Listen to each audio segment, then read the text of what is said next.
BMW соопшти дека неговата фабрика во Јужна Каролина 5-та година поред е најголем американски извозник на автомобили според вредноста. Во податоците што ги објави Министерството за трговија на Соединетите држави се наведува дека компанијата лани има остварено извоз на 235.000 автомобили со вкупна вредност од 8,4 милијарди долари. Извештајот доаѓа во време кога американскиот председател Доналд Трамп повторно се закани дека ќе наметне до 25% давачки на увоз на автомобили и делови од Европа.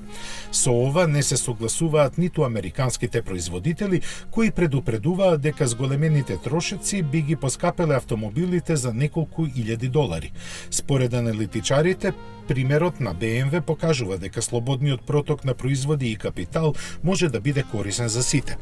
Официјалната статистика сепак вели дека лани во Соединетите Американски држави се увезени автомобили со вредност од 192 милијарди долари, најмногу од Мексико, Јапонија и Канада.